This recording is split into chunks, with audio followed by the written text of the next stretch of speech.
Welcome, low ego action heroes and phoenixes. I'm Debbie Levitt from dcx, and today is episode 297, Budgeting for New Small Businesses.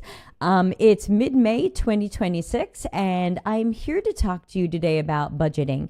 As I've been talking with more and more people who are thinking about starting their own business, I'm learning that there's so many things that people who've never done that before just don't know about. And that makes sense. If you have never started your own startup or small business, there's a lot you don't know.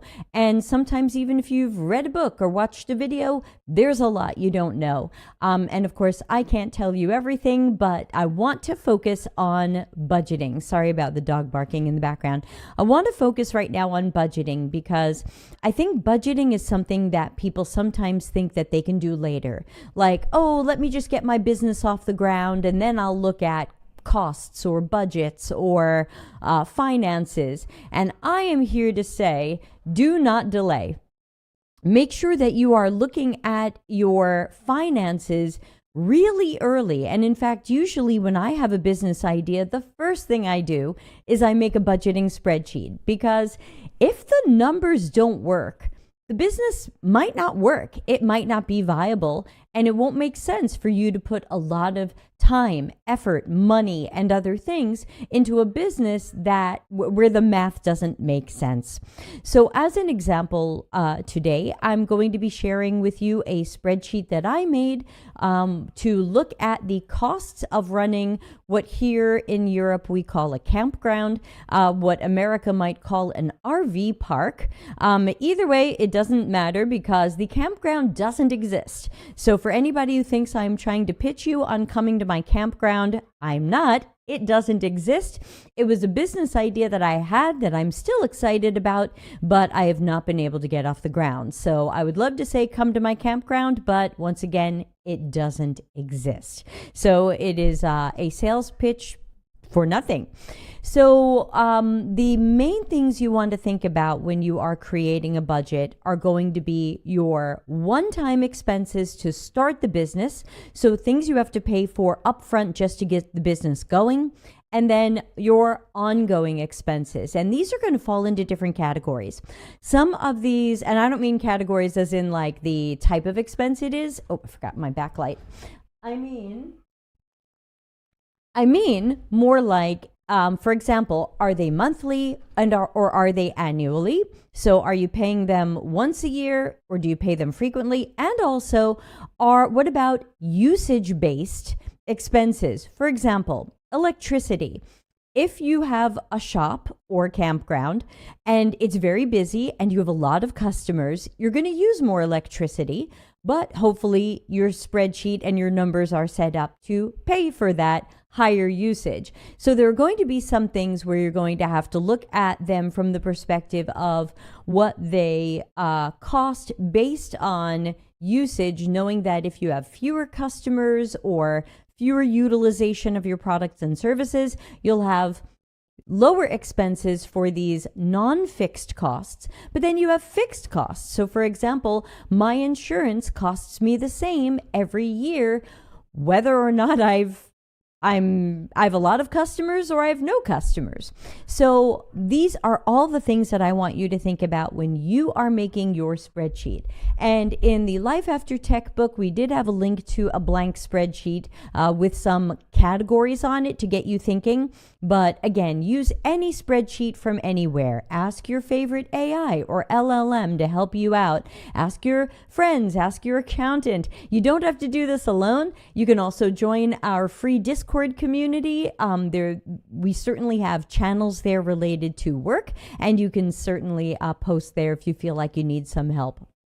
But I am going to share with you my spreadsheet for my campground, show you how I put it together, and show you where it looks like this business has potential and where it looks like this business doesn't have potential. And right now the campground doesn't exist more because of land zoning and other problems than my spreadsheet. But the spreadsheet brings problems to the surface as well. And that's why I want to share it with you as an example. So let's move over to the spreadsheet and I will check it in my window. So first of all, I have a place in my spreadsheet where I'm looking at all of my expenses that are likely to be one-time expenses, startup expenses, things I might pay for once and never again, or something I might pay for once and maybe again way down the road. Like maybe I get more picnic tables down the road, or maybe I need a new fire extinguisher down the road. But in general, these are a look at some of the initial costs of setting up a campground or RV park. So for example, excavation, we would have to make land level and we would have to build out spaces for people to have tents or campers. Now again, you might be thinking of a different business, but if you are thinking of a business with a physical location like a cafe or a shop of some sort, there are lots of these things on my list that will end up on your list, whether or not you've thought of them. Maybe you don't have excavation. Maybe you have furniture and decor and things like that. Maybe you have appliances. Maybe you have desks. Maybe you want to make a co-working space. You need desks. You need routers. So remember that no matter what type of business you have initial expenses just to get it off the ground.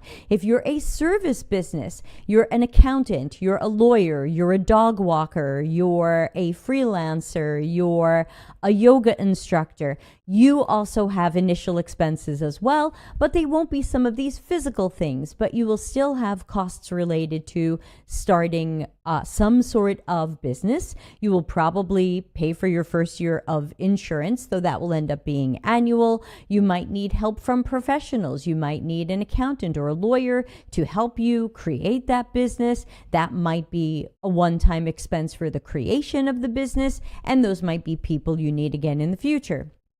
So taking a look at some of the things that were on my list for startup expenses, which might, give you some ideas for your expenses. Security. So again, if you have a physical location, how is it going to be secure? Do you need security cameras? Do you need a gate? Do you need a special thing that comes down over your door at night? What else will you need related to safety and security? What about signs?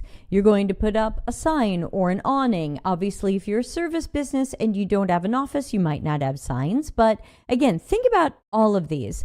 Some of these are certainly unique to campgrounds, like where will people dump their dirty water? But if you are creating a small hotel, or if you are creating something, maybe you do have to worry about where people dump dirty water. I mean, who knows, right? So let's see. We've also got electricity, and for me that had a startup cost as well as ongoing costs, because there are startup costs related to even wiring things and setting stuff up. Sometimes, like let's say you want to start a food truck, but you get a truck that was never built for food. Now you have to rewire things. That's going to cost you some money. That's a first-time expense. Do you need plates and dishes? Do you need sinks? Do you need toilets? Do you need tables? Do you need garbage cans? Do you need, let's see, some of this is fire safety. Do you need internet service? Here I've got dog poop bags. You may or may not need dog poop bags. What about permits and authorizations? If you are building something, you probably need a permit. If you are serving food or alcohol or drinks, you probably need a permit. If you are delivering a certain type of service, you might need a license or permit or accreditation. All of these go into your costs. If you have Wi-Fi, you need a router. That goes into your costs. Are you putting solar panels on something? So in the end, I thought it would cost me 32,000 euros roughly to start this up. I had some things that I thought might offset this, but it turned out those didn't exist.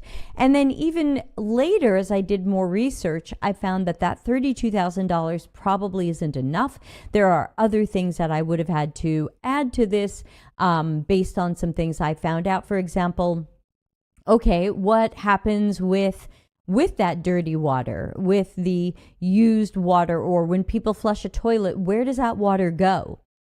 If you have a sewer system, great, you hook up to that. If you don't, do you need a septic tank? Do you need some other water storage or water purification? So I want to remind everybody not to go make a campground, because it's may not even make sense for you, of course, but to start to think about all of the things that people will experience in your business and what you will need to set up for them to experience that. So for example, if you're offering a service where you're going to have video calls, which video call service are you going to use? Why choose one over another? Check their privacy, check their AI terms and conditions. And so no matter what business you create, you're going to be spending money both on these initial startup costs, the costs of creating the business, the costs of making business cards, the costs of buying a domain name, setting up a website. Every single business has one-time startup costs, and then there are those recurring costs. For example, every month you have to pay for, or year you pay for website hosting, you pay for your domain name. Every year you might pay a lawyer for something, you might pay your accountant to do your taxes. So don't forget that there are all of these costs, and you can also remember some of them when you think about what your customers will be doing. Oh, my customers will be eating food. Okay, I need plates, spoons, dishwashers. I need, so this is going to be different for every business. I can't give you a list of exactly what your exact business will need, because every business is going to be different, and you might have some things that you do differently so that you can differentiate yourself. But I'm trying to remind people to think about every small thing that you could be paying for in a one-time cost or in an ongoing cost. Here's some of the things that I thought would be ongoing costs here in this section of the spreadsheet. These are some things that I thought would be ongoing costs for my potential business. So I thought that I would have an online booking system, and rather than build one, I thought about using one. Hashtag not sponsored. I didn't do business with them. I don't know if they're any good or not. It was just one that I'd looked up, and that's what it would have cost me per year to have an online campground booking service. What would I pay for in water? Now remember, both water and electricity are not fixed costs. Those are going to be variable costs based on how much business I'm doing. If I don't have a lot of campers, then I'm not using a lot of water or electricity. My bills will be lower, but then I don't have people who will help me pay for them, my customers. If I got very busy and I had a lot of customers, I am going to be using a lot more water and electricity, and hopefully my pricing is set up so that that's paid for. So that's what we're going to talk about a little bit later today, is how to take all of this information and work it into your pricing so you can make sure that your pricing pays for your expenses and more so that you can make money. What about your internet? I thought about getting Starlink, even though I personally don't totally love Starlink for various reasons, but in a campground in the middle of nowhere, it could be a good choice. Garbage pickup is probably going to be a fixed expense no matter how many campers come to my site. Other electricity per year was just an estimate that I had because I didn't know what it would cost to run showers and water heaters and pumps of different sorts, and I was going to have to look into that more, so I just put a block number there as a placeholder. I'm going to have property taxes. If you have property, you have property taxes. And if you don't have property, you don't have property taxes. But if you're in a food truck, you have maintenance of the food truck. You have to pay to have a license plate. There's still going to be ongoing expenses for every type of business. And of course, if you're watching this live and you're thinking about starting different types of businesses, I would love to hear more about what you are thinking of starting, and if you have any questions, so that I can help you live as we are talking here. Some of you will be listening to this later, both on YouTube, Delta CX Hive, and on our podcast. We now issue these on the podcast Multiverse, so you might be listening to those there. Just going to open up Twitch and just double check. Okay. Got it. Oh, we have 200 followers now on Twitch. Super. Don't forget to join us on Twitch. So what else? Professional services, accountants, lawyers. What about insurance? Yes, whatever you're doing, you need insurance. I can't think of a single business out there that shouldn't have insurance. I have a service-based business now, not this campground, and I have insurance, and it has certainly saved my butt last year. So good to have insurance. Remember that if you run a business where you receive payments, in many cases, you lose money when you receive payments. There are bank fees, there are credit card fees, there are other fees that you might lose in the course of just getting paid. Not everybody's going to hand you cash. And so you want to make sure that you have done some research and you know what it will cost you between bank fees or payment service systems, also called point of sale systems, POS. Between those and the commissions and other fees that they take, some take monthly fees whether or not you sell anything. Some only get paid when you get paid.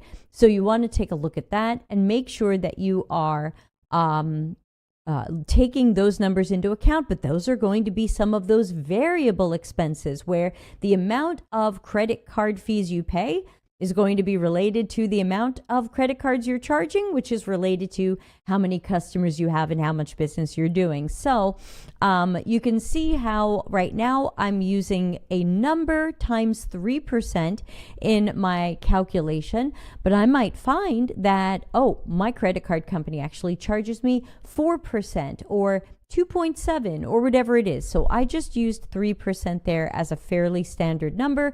But if you're making a spreadsheet, you will want to change that number. And I'll show you later what H17 says and why this spreadsheet is a living document that is calculating lots of things. I thought about doing a little bit of advertising, 250 euros a year, probably not enough. For a new business might have to do a lot more marketing and advertising that costs money because you don't have that visibility and awareness yet. And when we talk about funnels and we talk about finding new leads or finding new customers, very often we're talking about visibility and awareness being that first step. How do people even know that you exist? And very often, we've got to invest money in that, from people who run ads to people who create partnerships to people who pay influencers. Whatever you're doing, it costs money and it goes in your budget. I thought I might need a septic pump company to come and pump the septic tank, and I thought about hiring a cleaning person, and then I would also have to pay for a security system, and I hadn't priced that out yet, so that was zero. But obviously a security system does cost something. You have the one-time fees of buying at the very least cameras and maybe door and window sensors and other things, and then you might have a monthly fee for running that system or the recording to the cloud and things like that. So just a reminder that people with physical spaces have so many more expenses than people who work from home or do service-based businesses. But again, even a business that is a service-based, a service like, say, you do yoga classes, well, you've got to hold those somewhere. You might be renting space somewhere or sharing space somewhere. If you're a massage therapist, you need a table, you need a license, you need oils or creams, you need music, so there's so many things that are so easy to forget when we're trying to create a budget and we don't think about all of the one-time expenses to start the business or these ongoing monthly or annual expenses.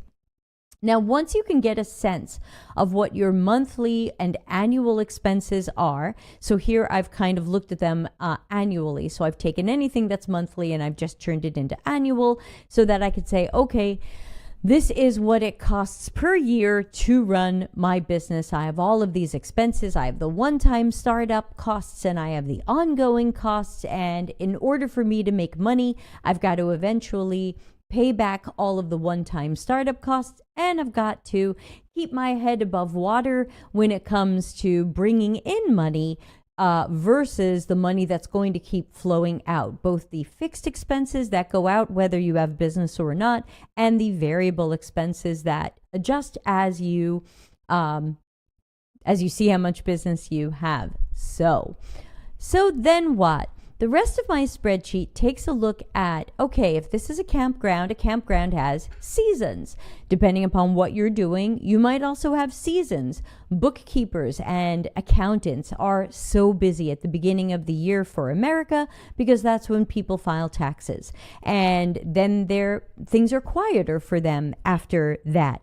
And so you might, depending upon what you're doing, you might be able to charge seasonally, or you might have the same price year round. That's up to you, but that's something you can play with in your spreadsheet. Another example, I used to work many, many years ago when I was just out of college in a recording studio, and the recording studio charged more for weekends than it did for weekdays because the studio was more likely to be booked on weekends by people who work during the week and then wanted to make music on the weekend. And so that was more expensive because that was more prime time than the weekday booking. So again, think about whether you have seasons or you have prime time where you want to charge differently for your time or your services or a product or whatever it might be. So here I imagined that I could split the year into 3 different seasons. A low season, which is really the winter where I am, where we don't get a lot of campers. You're not really going to see people in tents. We don't get a lot of the motorcycle and bicycle tourism that we get in nicer weather. And so I have to imagine that I might have very little business this time of year. And when I make these spreadsheets, I tend to like to imagine, I call them bad case scenarios. It's not going to be the worst case scenario because the worst case scenario is you have no business. Nobody comes. You never get a client. That's really the worst case scenario. But a bad case scenario is we get one client, we get a couple. So here I'm imagining that I have 4 different types of campground spaces that I can offer people. They're priced differently because they have different sizes and features.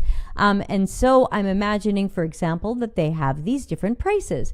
There's a 9 euros a night, 11 euros a night, 13 euros a night, and 35 euros a night. And this low season says, what if I only sold one medium spot per night? That's it. 1. What would my income look like if I only had 1? And then what I added to this, and I know it's not labeled, so it's a little hard to tell, but then what I added was, what would it cost if that one person used a certain amount of water per night? And what would it cost if that person used a certain amount of electricity per night? Because remember, my bills are going to change based on usage, and I have to make sure that I'm charging people enough to not lose money on these things. And the same is going to go for you. If you run a cafe and somebody wants extra milk or an extra flavor shot, you can't just give that away for free. You're going to have to charge something for it, but you have to figure out what the bottle of flavored syrup costs you. How many shots is it? How much money do you want to make on that? It's all a math game. And when you put it into a spreadsheet like this, you really can turn it into a math game because you can start to make small changes here and there, and you can see, how does this affect my numbers? What we'll do is I'm going to walk through the spreadsheet and then I'm going to start changing the numbers, and I'm going to show you how the spreadsheet changes so that you can think about building something similar, either yourself or with the help of AI or an LLM like Claude for Excel or something like that, or Gemini in a Google Sheet.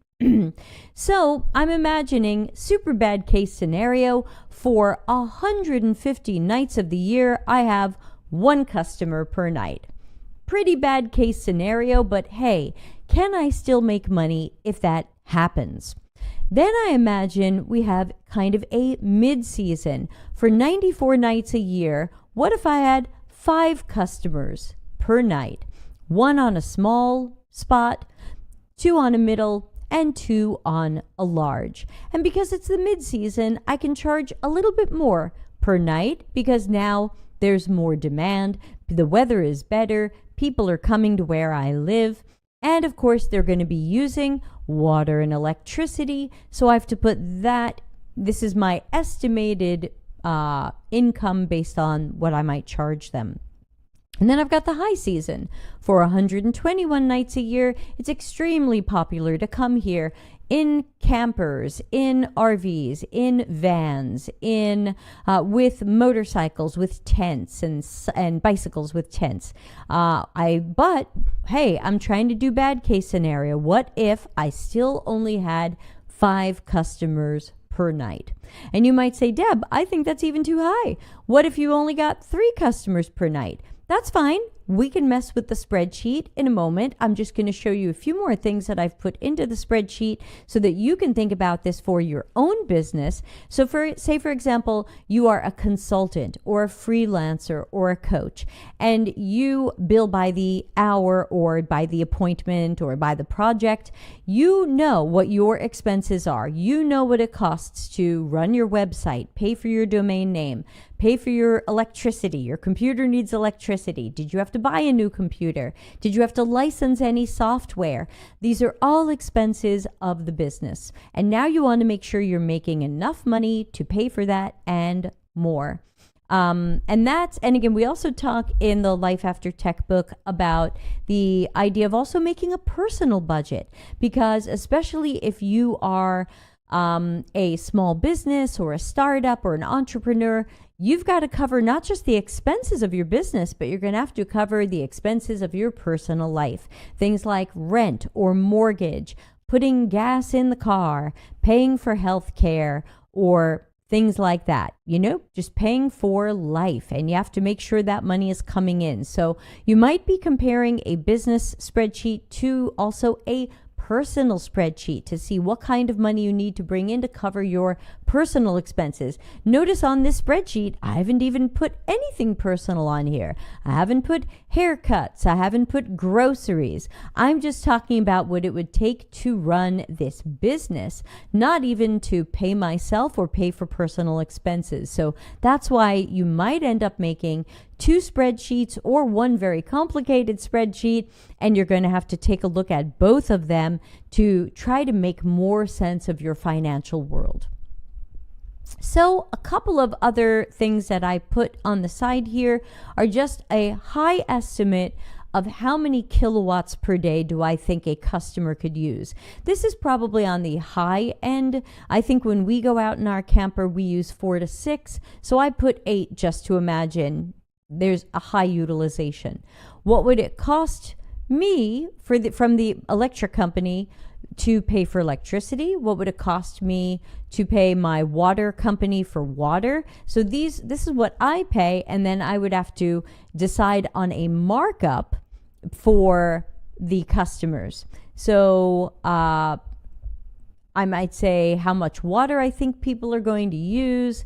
Do I want to charge a per person fee? So another thing to know as you are doing this, definitely do some competitive analysis. Do some research. Take a look at other similar businesses and how they charge. We have a camper and we stay in campgrounds, so we know how they charge us. We know that they generally charge us a per person per night fee. They charge a fee for the space that we take, different sizes or different features. They bill us for electricity. They usually don't bill us for water, but that's got to be in the price somewhere. They're not going to lose money on water. They're going to make sure they're taking my water usage into consideration and what they pay for water, and they're going to make sure they don't lose money on it, even if they're not charging me extra for it. So you also have to think about what is built into your price And what do you charge extra for? Do you have add-on services or add-on products or add-on features? These are all things that you have to decide, but your spreadsheet should help you. So now let's take a look at some of my numbers. Based on these bad case scenario numbers, I would bring in 27,600 euros per year. And that may sound like, gee, that's not too bad, Deb. Maybe you could live on that in a low cost of living place like where you live. Yes, except that has to then pay all of these expenses. Plus, I would hope to be paying back the initial startup costs, and I would love to pay myself. But that's not here. So we're just taking a look at this number, $27,600. And if we compare that to these numbers where I've got the annual expenses that I expect to have to pay, I'm losing money. I'm not going to make money. If I have only one customer per night in the slow season and 5 customers per night in these other 2 seasons, I'm losing money. Now, what are my options? Sure, you could imagine that you have more business than that, but that might be setting you up for disappointment because it almost always takes time for a new business to get off the ground. I'm not going to open my doors and put up a sign and immediately be sold out every night. It could happen, but it's very unlikely. So I could say, imagine if I had 5 medium pitches per night. Oh, wow, look at this. Now I'm really making some money. Yes, but also, are you just fooling yourself? Because I know that where I live, people come here during the winter, all the campgrounds are closed. They don't even have choices. So hypothetically, I could be a great choice. I could be the only choice. But what am I up against? I'm up against parking for free in a parking lot somewhere. So I recognize that I might not get a huge amount of off-season business unless people say, you know what? Maybe parking in a parking lot isn't that safe. Or maybe parking in a parking lot sucks. We don't have a place to take a shower.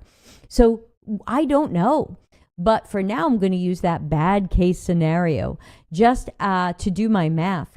I could raise my prices, but then I also know as someone who goes out in a camper and stays at campgrounds, how much can I charge if I don't have a hotel, a restaurant, a grocery store, a swimming pool, bicycle rentals, like other things that make people feel like, this is a larger experience. There's more here. There are places we've stayed that were basically a parking lot, no bathrooms, no showers, no electricity, nothing.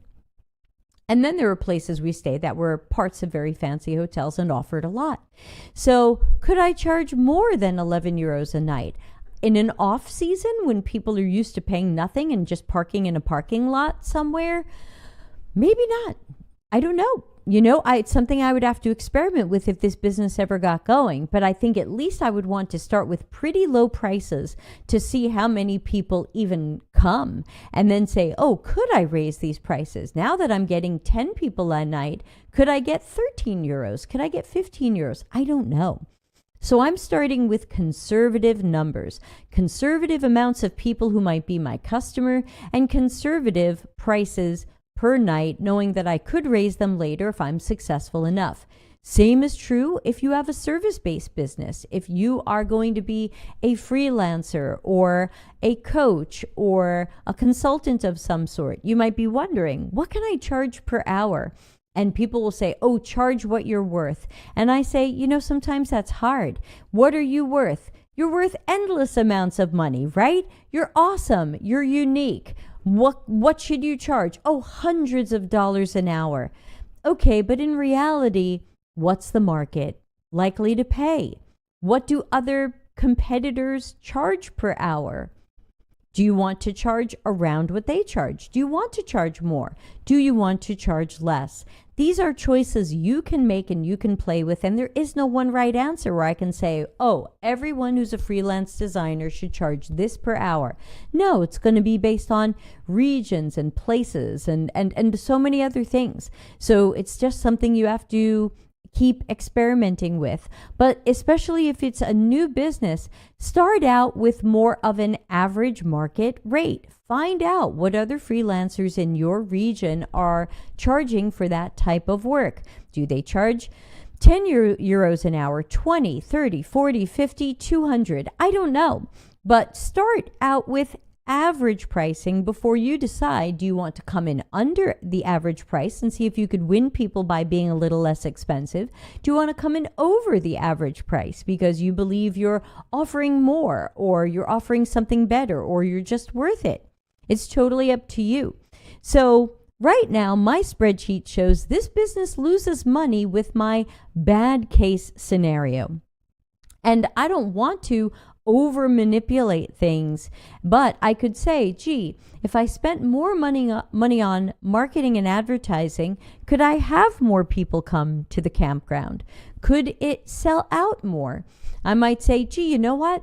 After doing more research, or maybe I've done a little test run in some way, it's hard to prototype a campground, but maybe there's some way that I was able to test something.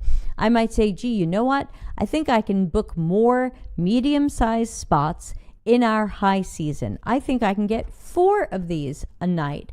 Well, now all the numbers on my spreadsheet change. The 19 euros a night didn't, but the amount of money I make changes. The amount of money because I'm marking up my water bill and I'm marking up my electricity bill, I'm making more money because more people are, yes, they're using water and electricity, but then I get to mark that up and make a little profit on that. That helps too. So now I've got a profit of 3,000 euros. Not enough to really pay myself, not enough to really pay back those startup expenses. So if this campground didn't get off the ground, no pun intended, this could really be a money loser. Now, we could take a look at what if this really got off the ground, and let's say every night I had 5 of these taken and 10 of these taken and 10 of these taken. Well, now we're making some real money. Now, my annual profit is $42,000. In my first year, I might pay back all of my initial startup costs, and starting in year 2, I can pay myself. But year 1, I might not be able to pay myself, but hey, that's okay. Looks like I have a viable business that is turning a profit. And at that point, you can start to ask yourself, okay, next year, if I have a similar profit and I don't have the startup expenses anymore, how much do I pay myself? How much do I reinvest in the business? Hey, should we get a few more picnic tables? Hey, should we start serving coffee? Now I need a permit to serve coffee. Okay, that changes things. So again, you can then decide, once you have something that is viable and profitable, how much of it will you take out of the business for yourself, because you need to pay yourself something. You've got expenses to cover. And how much do you want to build back into the business? And also, let's not forget, how much are you going to have to pay in taxes? My profit is 42,000 euros, but I don't keep 42,000 euros.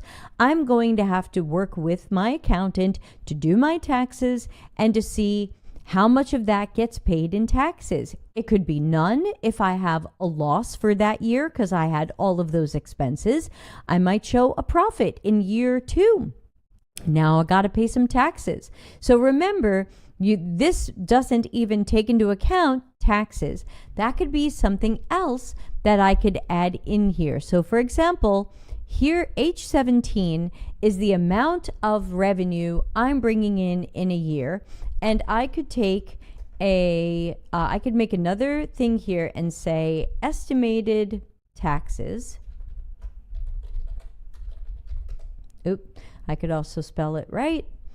And what's it going to be? It's going to be a percentage of the profit.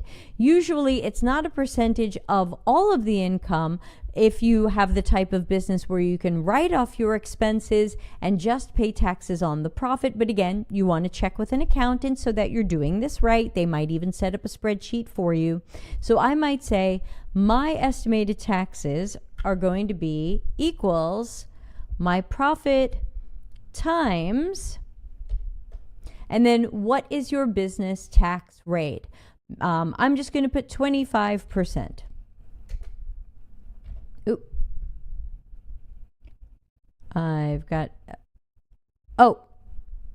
Okay, I've made a mistake because I have a circular thing because I have this feeds into itself. So let's put this in a different place so that it's not part of my circular thing.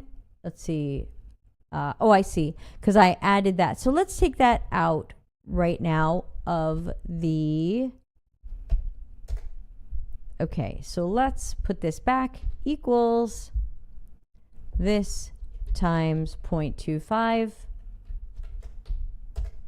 Okay, so this profit is before this number, but again, it's hard to, I'm not going to go too deep into the spreadsheet right now. I'd probably end up having a new annual, not an annual profit number, but I would end up trying to say, this is the number that I'm likely to keep after taxes. I always forget if that's the gross or the net. I think it's the net. This is some of the calculations that you would have to do. And this was just based on what's the maximum number of people I could put based on different layouts I was trying with the land that I was going to build this on. And same would be true for you if you have a store of some sort. How many seats will you have? How many tables will you have? If you have a different type of store, how many people can fit in the store? How many people can you serve at the same time?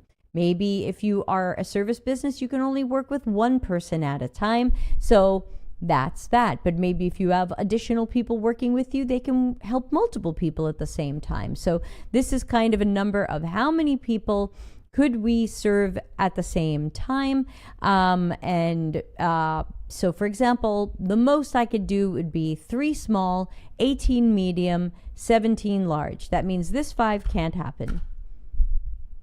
Okay, that significantly changed my profit, lost about $5,000 for the year.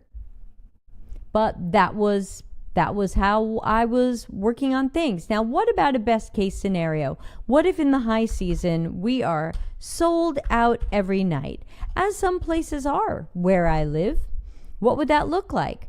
Well, now we're making some serious money here. We can certainly cover our expenses. We can certainly reinvest in the business, and I can certainly pay myself. But notice what is also not here, and I have a little placeholder for it.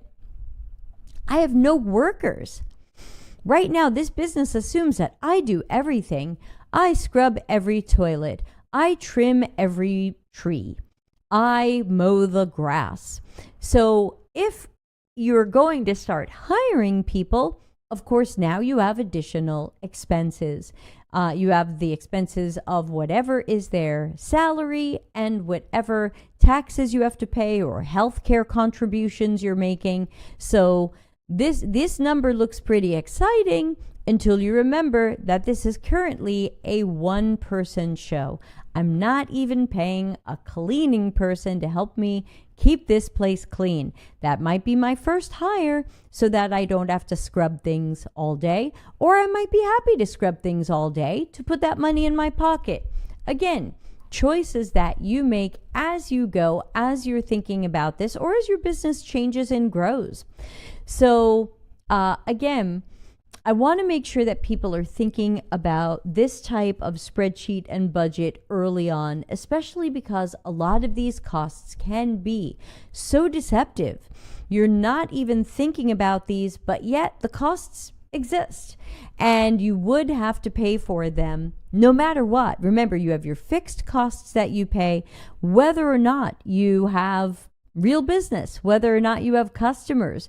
You're going to have to pay for insurance, right? You're going to have some electricity to keep the lights on, even if you don't have lots of business.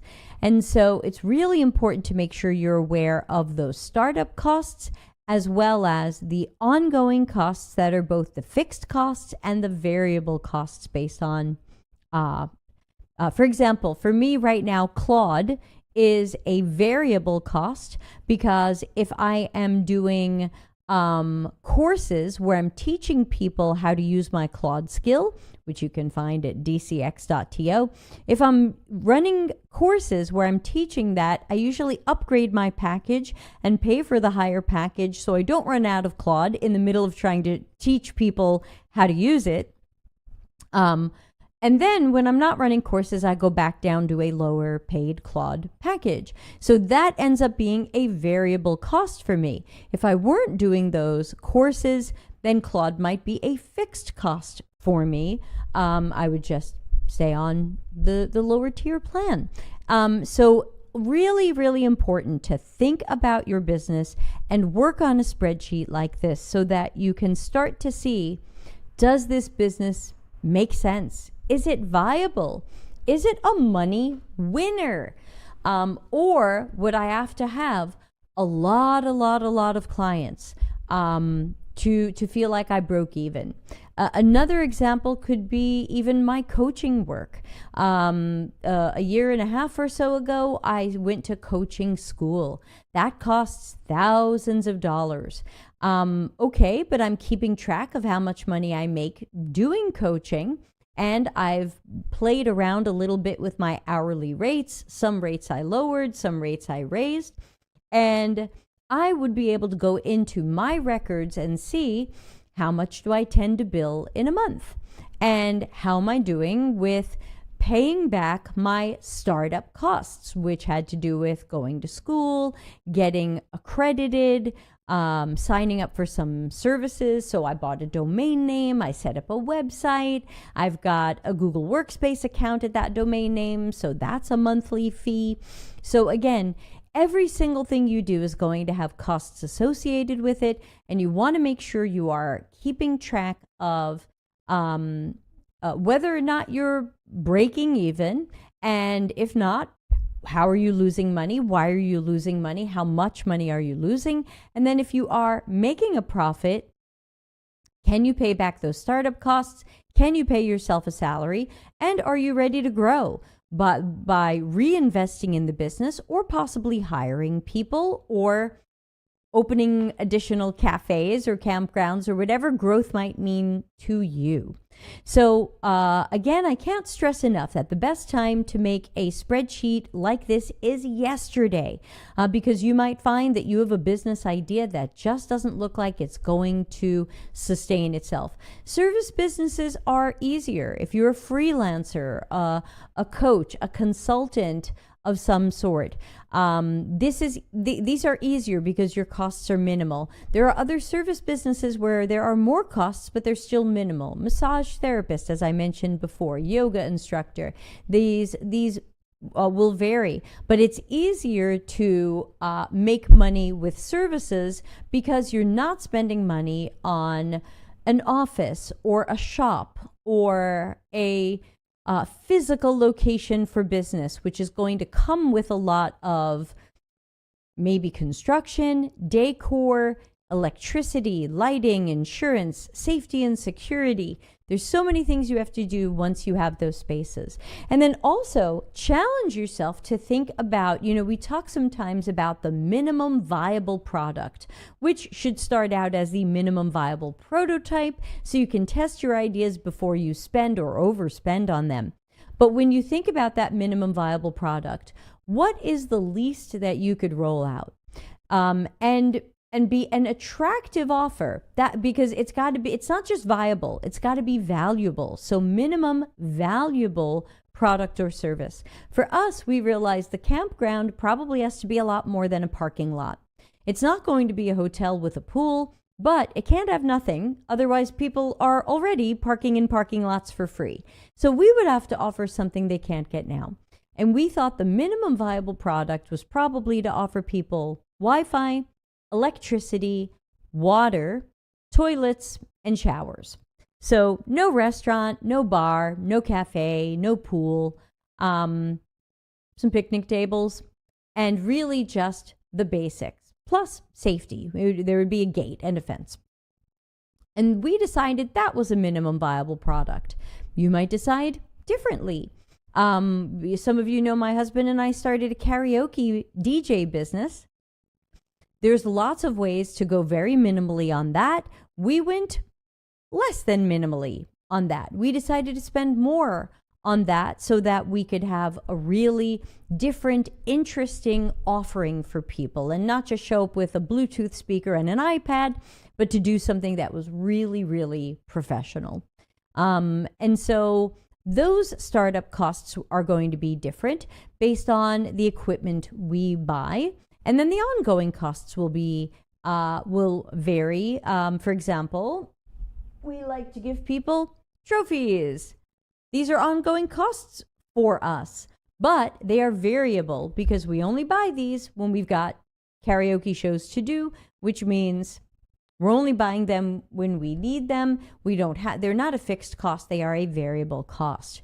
So hopefully, I'm going to wrap up the show right now. I'm not sure we had any question. Either we had no questions or my question system isn't working right now. But I'm going to wrap up this show because I am actually going to be turning our Tuesdays into double stream Tuesdays. So I'm going to be doing a Take Action Tuesday for the Delta CX Hive channel. And then a little bit after this stream ends, I'm going to be doing a stream on my new Vocal Coach Debbie channel. And that is going to be a channel devoted to music and singing and learning lots of stuff about music and singing and songs and so I hope you'll follow us not just on Delta CX Hive, all over YouTube and Twitch, but now the Vocal Coach Debbie channel. So I'm going to be doing the first new stream there tonight. So I'm going to go get set up for that. And we're going to be talking about what's auto-tune, and do you still want to learn to sing even if you're using auto-tune or something like it? So thanks for watching my show or listening later about budgeting. Again, any budget spreadsheet is fine. You don't have to use mine. It doesn't have to look like mine. It doesn't have to work like mine. Just make something. And if you need help from a professional, get help from a bookkeeper, get help from an accountant, try help from AI or LLMs, but of course that might be hit and miss, but just try anything. Start doing this, start getting these numbers in, and start understanding how much money you'll need to make to not just sustain the business, but to sustain yourself, or possibly you and a partner, or possibly you and your family. So it's a math puzzle. Get to work on it. Thanks, and I will see you next Tuesday with a fresh topic. Bye.